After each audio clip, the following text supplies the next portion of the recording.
بسم اللہ الرحمن الرحیم۔ دیکھتی آنکھوں اور سنتے کانوں کو محمود مان کا آداب۔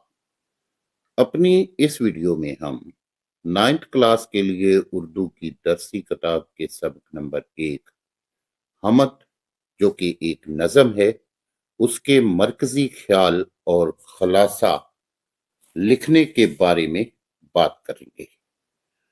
امید کرتا ہوں کہ اگر آپ اس چینل پر نئے ہیں تو آپ اس چینل کو سبسکرائب ضرور کر لیں گے تاکہ آپ کو اس چینل پر آنے والی ایجوکیشنل ویڈیوز کا نوٹیفیکیشن بر وقت موصول ہو سکے۔ تو شروع کرتے ہیں ہمارا آج کا سبق، مرکزی خیال۔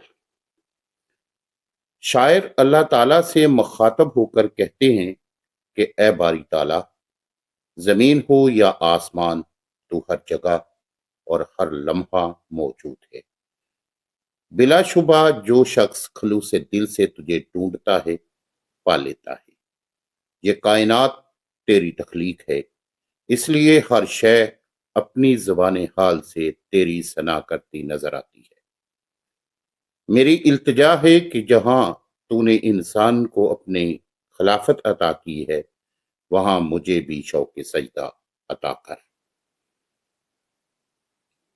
مرکزی خیال کے بعد نظم کا خلاصہ لکھنا سیکھتے ہیں۔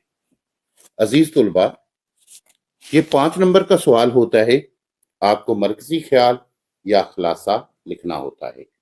میری رائے کے مطابق نظم کا خلاصہ لکھنا زیادہ بہتر ہوتا ہے۔ تو خلاصہ شروع کرتے ہیں۔ شامل نصاب نظم حمد کے شاعر مظفر وارثی ہیں۔ شاعر کے مطابق اللہ تعالیٰ کی ذات اس کائنات کی خالق، مالک اور رزاق ہے۔ اپنے مالک کی پہچان ہی انسانیت کا کمال ہے۔ اللہ تعالیٰ کی ذات لامحدود ہے، وہ انسانی فہم سے ماورا ہے۔ ماورا ہے یعنی کہ باہر ہے۔ انسانی شعور کی نارسائی کے باوجود اللہ تعالیٰ نے اپنی قدرت کے شاہکار نمونے ارض و سما کی وسعتوں میں جا بجا بکھیر دیے ہیں۔ ارض و سما، زمین و آسمان، وسعتوں میں یعنی کہ جتنا ان کی کشادہ ہے، جگہ جگہ پہ ہمیں اللہ سبحانہ تعالیٰ کی قدرت کے شاہکار نظر آتے ہیں۔ شاعر کہتا ہے کہ یہ زمین، آسمان اور ان سے آگے جتنے جہاں ہیں، ان پر غور کرنے سے اللہ تعالیٰ کا وجود ثابت ہوتا ہے۔ کائنات کا ذرہ ذرہ اللہ تعالیٰ کی قدرت کاملہ کی گواہی پیش کر رہا ہے۔ کائنات کا پورا نظام اللہ تعالیٰ کے مرہون منت ہے۔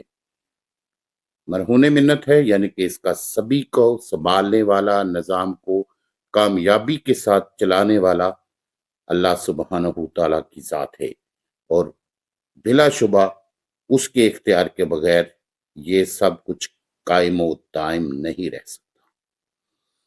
اللہ تعالیٰ کی ذات انسانی آنکھ سے اوجھل ضرور ہے، لیکن اللہ تعالیٰ حق کے متلاشیوں سے دور نہیں ہے۔